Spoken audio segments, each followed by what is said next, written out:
Okay, ma'am. Crypto mining da mayambu amuk hana taramuk chari ma'am channel sibu han ba yeng bi boy tadi like subscribe share to video matung dam da amuk hana video no buthakat pagi mate ko da mak ko ma'am telegram ki link so makha da bijaram ke then facebook ki page everything kari kra dum bijaram ge adom ma'am khana naina ba kari kra ni discussion khoi lai bani adom aina su na mateng pangba hoi jage ko ma'am grass mining gi hojik ti point allocation thok pa hore point kya kya phangbi ba khotpi ba adom kamaina akhoi eligible si kamaina check togani point amada grass point amada token amda lupa kya oi hojik market ta kya chatli everything will be discussed on this video ne ta khwai te ko grass mining da khoi mayam mine tawramaga magi mirai gi ba sing tu di ngasi di grass mining u bada ngasi gi update se u bada mayam kitang nuai ta po ni ko mayam haibdi as ai ta hogde da ko ai ta hogde je kai no ai as peng di ta ko peng di ta ko haibasi taxi sola ne ngasi gi video sta ura ka di ko adobu ye ngasi step by step kamai to ge everything I do discuss ta ro si videos ko howjik grass mining se ai laptop si computer si laptop na mine ta we ko referral je only 3 ka tani ai ka su refer gi mathau ta de si da ko adobu howjik si matam lai ribra haragati matam si 50-50 ni hiding ko pang lai badi oidre adobu 50-50 ni nang computer or laptop or nang gi phone se dum thaba ngamagadi ka su kai be leite na adumain hiding ko ado tasema ki di hena thoina phabadi desktop gumba or laptop gumba na or tablet haitare adumne hena phai ko grass ki si hajik se ayamba magi kaino si wallet che loina link tawraga leiramani ko ai wallet te link tawramani mamang da su aina link tawro grass ki je wallet link tawbi kro hai matamda loina ai si wallet loi verify tawre ko aina mamang da su link tawbagi loina ta khrap ni ko mayam da kamaina link tawkre adu kai da link tawni kamaina link tawni ka fandom wallet ta kamaina link tawni loi tak chagram ni ko video budi maning da mani ko mayam na thi budi tang ni war ni ko adu dum yaudi bani ko laida sida khoina grass ki hojik lairiba point allocation or eligible si kamaina check tawdage na haibane hojik hamada grass ki point amada lupa kya bi yeng je market ta ko market ki oina trending price the grass ki kya bi yeng ase laida ko grass amada hilai mai solana base ni ko solana base ni hojik grass amada $1.4 pi ko grass amada kya ba $1.4 ko adu tadi aigi grass gi poitse grass gi poche ai magi tire kya no aina hajibok the mine tawriba poche hai batam da tire si yame ko hite si yam jam hajik tire se taruk amuk surongadra mai subani ko adu loi khangani ko utke ngai ko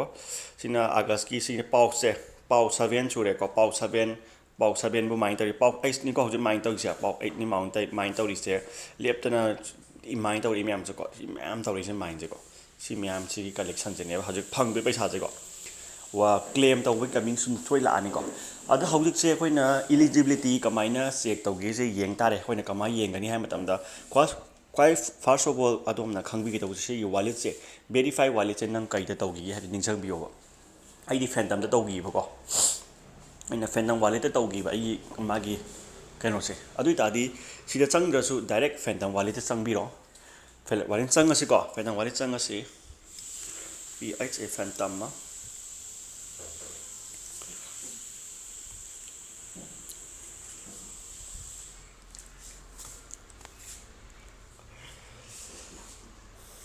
sumaina nangi phantom wallet ta changane ba ko phantom wallet ta changa kanda makhagi button se sida melani da mela kanda khoina kai hane grass foundation ida grassfoundation.io se namane yan tare ko grassfoundation.io namani aduga sida khoina check aigi eligible oibra oidabra se yengane ba ko dak on namane you are eligible oi haire ko adigi ai eligible oiragadi ai point kya phangi yengase ko point jong total token to be claimed hai ko 266.58 token ni bangis ko ꯑꯩꯒꯤ tyre ꯀꯌꯥꯅꯣ tyre 6 7 ꯍꯧꯖꯤꯛ tyre 7 ꯅꯤ ꯀꯟꯅ run ꯇꯧꯔꯤꯁꯤ ꯑꯗꯨ ꯑꯣꯏꯇꯥꯔꯗꯤ ꯑꯩꯒꯤ ꯀ꯭ꯂꯦꯝꯁꯤ ꯀꯃꯤꯡ ꯁꯨꯟꯅꯤ ꯊꯥ ꯑꯃꯅꯤꯗ ꯀ꯭ꯂꯦꯝ ꯇꯧꯕ ꯌꯥꯔꯛꯑꯅꯤ ꯑꯗꯨ ꯑꯣꯏꯇꯥꯔꯗꯤ ꯑꯩꯅ ꯐꯪꯉꯤꯕ ꯇꯣꯀꯟꯁꯤ 266 ꯒ꯭ꯔꯥꯁꯅꯦꯕ 0.5 ꯀꯣ ꯑꯗꯨ ꯑꯣꯏꯇꯥꯔꯒꯗꯤ 266.5 ꯑꯣꯏꯔꯦ 266.5 ꯑꯣꯏꯔꯒꯗꯤ ꯏꯟꯇꯨ 1.4 ꯑꯣꯏꯔꯗꯤ ꯑꯩꯅ ꯗꯣꯂꯔ ꯇꯥꯜꯂꯤꯕ ꯗꯣꯂꯔꯁꯤ ꯂꯨꯄꯥ 1,038ꯒ $340 ꯔꯨꯄꯤꯁꯅꯦꯕ ꯑꯩꯅ ꯇꯥꯜꯂꯤꯁꯤ ꯏꯟꯗꯤꯌꯟ ꯀꯔꯦꯟꯁꯤꯗ ꯀꯣ ꯁꯤ ꯑꯩꯅ ꯂꯦꯞꯇꯅ ꯑꯩꯒꯤ ꯀꯝꯄ꯭ꯌꯨꯇꯔꯁꯤ ꯗꯦ ꯑꯦꯟ ꯅꯥꯏꯠ ꯊꯥꯔꯒ ꯑꯩꯅ ꯀꯣ ꯑꯔꯣꯏꯕꯤ ꯊꯥꯔꯒ ꯔꯟ ꯇꯧꯔꯤ ꯊꯝꯃꯤꯅꯦꯕ ꯑꯗꯨꯗꯒꯤ ꯐꯪꯉꯛꯄ ꯄꯩꯁꯥꯅꯦꯕ ꯁꯤ ꯄꯩꯁꯥꯁꯦ ꯁꯤ ꯀ꯭ꯂꯦꯃꯤꯡ ꯄꯣꯠꯁꯦ ꯁꯤꯒꯤ ꯃꯥꯒꯤ ꯀ꯭ꯂꯦꯃꯤꯡꯒꯤ ꯄꯣꯠꯁꯦ ꯁꯤ ꯀ꯭ꯂꯦꯝ ꯍꯥꯏꯕ ꯄꯣꯠꯁꯦ ꯀꯃꯤꯡ ꯁꯨꯟꯅꯦꯕ ꯀꯃꯤꯡ ꯁꯨꯟꯁꯤ ꯀꯨꯏꯔꯛꯑꯔꯣꯏꯕ ꯀꯃꯤꯡ ꯁꯨꯟꯁꯤ ꯀꯨꯏꯔꯛꯑꯔꯣꯏ ꯊꯥ ꯑꯃꯅꯤ ꯂꯩꯔꯒꯗꯤ ꯀ꯭ꯂꯦꯝ ꯌꯥꯔꯛꯑꯅꯤ ꯑꯗꯨ ꯃꯇꯝꯗꯤ ꯒ꯭ꯔꯥꯁ ꯄꯩꯁꯥ ꯑꯃꯨꯛ ꯋꯥꯡꯈꯠꯂꯅꯤ 1.7 or 1.62 ꯗꯣꯂꯔ ꯏꯚꯟ $2ꯕꯨ ꯌꯧꯕꯒꯤ ꯆꯥꯟꯁ ꯌꯥꯝ ꯋꯥꯡ ꯂꯩꯌꯦꯕ ꯒ꯭ꯔꯥꯁꯁꯦ ꯀꯣ ꯒ꯭ꯔꯥꯁꯁꯤ ꯏꯟꯇꯔꯅꯦꯠꯁꯤ ꯅꯪ ꯁꯦꯜ ꯇꯧꯔꯒ ꯄꯩꯁꯥ ꯐꯪꯕ ꯄꯩꯁꯥꯅꯦꯕ ꯀꯣ ꯑꯗꯨꯐꯧ ꯃꯈꯥ ꯇꯥꯅ ꯒ꯭ꯔꯥꯁ ꯍꯧꯖꯤꯛ ꯃꯈꯥ ꯇꯥꯅ ꯖꯣꯏꯟ ꯇꯧꯕ ꯌꯥꯔꯤ ꯀꯣ ꯅꯣꯠ ꯃꯥꯏꯅꯤꯡꯒꯨꯝꯕꯅꯦ ꯃꯥ ꯅꯣꯠꯇ ꯆꯠꯈ꯭ꯔꯦ ꯃꯥꯁꯦ ꯀꯝꯄ꯭ꯌꯨꯇꯔ ꯅꯣꯠ ꯃꯥꯏꯅꯤꯡ ꯑꯅꯀꯣ